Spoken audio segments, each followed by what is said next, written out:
வணக்கம்.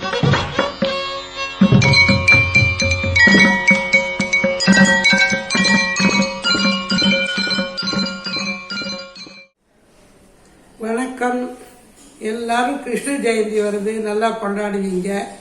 நல்லாவும் கொண்டாடணும், கிருஷ்ணருடைய அந்த அருள் நல்லபடியாக கிடைக்கணும் எல்லாருக்கும்.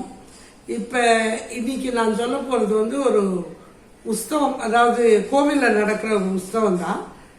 அது கேள்விப்பட்ட உடனே எனக்கு அது ரொம்ப சந்தோஷமா இருந்தது. நானும் அதை போய் பார்த்தேன். அது எல்லாருக்கும் தெரிஞ்சிருக்கலாம், ஆனால் அது ரொம்ப அழகான உற்சவம், ரொம்ப எல்லாரும் ஒரு தூரம் பார்க்க வேண்டிய ஒரு உற்சவம். ஏங்க என்ன அப்படின்னு கேட்டீங்கன்னா, மாயவரத்துக்கிட்ட திருவாலி திருநகரின்னு 2 ஊர். அந்த ஊரில் நடந்த ஒரு விஷயம். அதாவது 8ஆம் நூற்றாண்டில் ஒரு குறுநில மன்னன், நீலன்னு பேரு, அவன் தான் அதை ஆண்டுன்னு சொன்னான். சோழருடைய ராஜ்யத்துக்கு கீழே வேலை பார்த்துருந்தான். ராஜா அவனுக்கு நிறைய சலுகை எல்லாம் கொடுத்து நல்லா பார்த்துட்டு இருந்தேன். அவன் ஒரு பொண்ணை லவ் பண்ணான். அதாவது ஒரு பொண்ணை கல்யாணம் பண்ணிக்கணும்னு விரும்பினான். குமுதவல்லின்னு பேர் அவளுக்கு.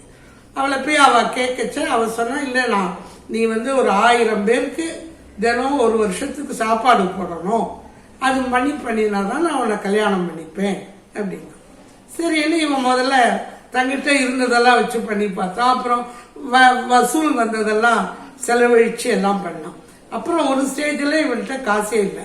அதுக்குள்ள யாரோ சோழராஜாட்ட சொல்லிட்டா, இந்த மாதிரி வந்த வசூல் எல்லாம் அவன் எடுத்துட்டான், மக்களுடைய வரிப்பணத்தெல்லாம் எடுத்து இந்த மாதிரி சாப்பாடு போடுறான், அதனால ஒண்ணுமே உங்களுக்கு வரல, கஷ்டம் அப்படின்னு. அப்ப ராஜா உடனே அவனை அந்த வேலையை விட்டு தடுத்துட்டான். நீ என் குறுநில மன்னரா இருக்கக்கூடாது, வெளில போயிட்டு. அப்பவும் இவன் விடலை. எப்படியாவது அந்த சாப்பாடை பண்ணணும், அவளை கல்யாணம் பண்ணி கொடுங்கிற ஆசையில திருட ஆரம்பிச்சுட்டான். இவன் கீழே ஒரு 5-6 பேரை வச்சுட்டு திருடின்னு இருந்தான். அப்ப அந்த ஒருத்த சொன்னா, இந்த மாதிரி திருவாலியில ஒரு கல்யாணம் நடக்கிறது, அங்க ரொம்ப நகை நட்டுமா, நல்ல பெரிய பணக்கார கல்யாணம். அந்த பொண்ணும் பிள்ளையும் இந்த ஊருக்கு தான் வரா, இந்த ஊருக்கு ராத்திரி வரப்போறா. அப்ப நம்ம போய் திருடினா நமக்கு நிறைய பணம் நல்லா கிடைக்கும். உடனே அவனும் சரின்னுட்டு ஏற்பாடு பண்ணிக்கிறான். அங்க பகவான் என்ன பண்றாரு, இவனுக்கு நல்ல புத்தி கொடுக்கணுங்கிறதுக்காக அவரே தாயாரோட நிறைய நகை ஆபரணங்கள்லாம் போட்டுட்டு கல்யாண கோலத்துல அங்கேருந்து அந்த திருவாலிங்கிற இடத்துல இருந்து திருநகரிக்கு வருது. அப்பெல்லாம் ஒரே காட்டினுடைய இதுல தானே வரணும். காட்டு பாதையில அவர் வர சமயத்துல இவன் குதிரையில வேலெல்லாம் எடுத்துன்னு இவன் கூட இருக்கிறவா எல்லாரும் அந்த தீவட்டி அதெல்லாம் எடுத்துட்டு ஓடுறான். ஓடி போய் அவரை பிடிச்சுடுறான். அவளை பிடிச்சு நகையெல்லாம் கயிட்டு அப்படிங்கிறான். உடனே பெருமாள் நகையெல்லாம் கயிட்டு கொடுக்குறாரு, அதெல்லாம் எடுத்துக்கிறான். காலில் கிடக்கிற அந்த மிட்டியை கயிட்டு, அவருக்கால அதை கயட்டவே முடியல. அவன் சொல்ற, என்னால கயட்ட முடியலப்பா. சரி இரு நானே கயட்டுறேன்னுட்டு பல்லால அதை கடிக்கிறான். கடிச்சவும் வரல பல்லு. ஆனா இவன் தலை அவர் காலில் பட்டவுடன் இவனுக்கு ஒரு மாதிரி இதாயிடுது. நீ என்ன மந்திரம் போட்ட, என்னால ஒண்ணுமே பண்ண முடியல. நான் ஒரு மந்திரமும் போடல, ஸ்ரீமன் நாராயணன் தான் சொன்னேன், ஒண்ணும் இல்லை, உனக்கு என்ன ஆச்சுன்னு தெரியும். அப்புறம் அவனுக்கு அந்த தலை அவருடைய பகவானுடைய காலில் தலைப்பட்டதுனால அவனுக்கு ஞானம் வந்துடும். உடனேயே அவன் இந்த இதெல்லாமே வேண்டாம்னு நினைச்சுன்னு பகவானை பத்தி பாடுறான். இது அந்த நீலன்கிறவனுடைய கதை. அப்புறம் அவர் திருமங்கை ஆழ்வார்னு பேர் அவருக்கு. 12 ஆழ்வார்கள்ல அவரும் ஒருத்தர்.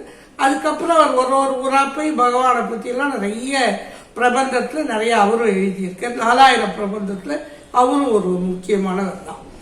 நம்ம இந்த கதையில எதுக்காகனா, அந்த உற்சவம் மரம்னா இப்பவும் நடக்குது.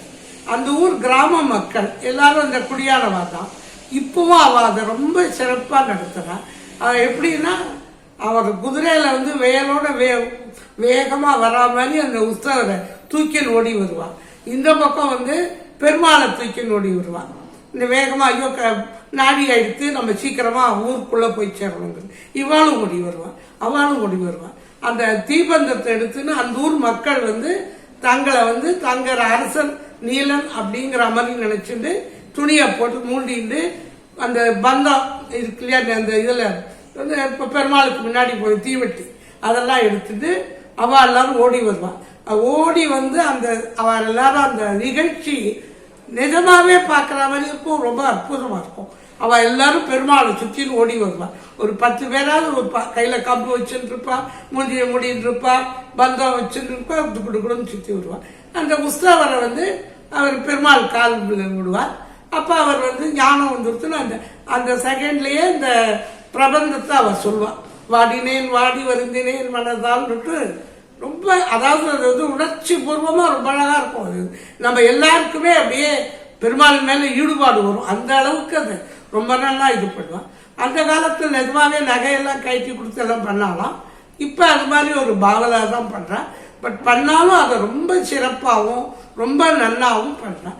நீங்களாலும் பேர் நினைக்கிறேன். போகாதவா ஒரு தரம் அதுக்கு பேர் வேடுபரி உற்சவம்னு பேர்.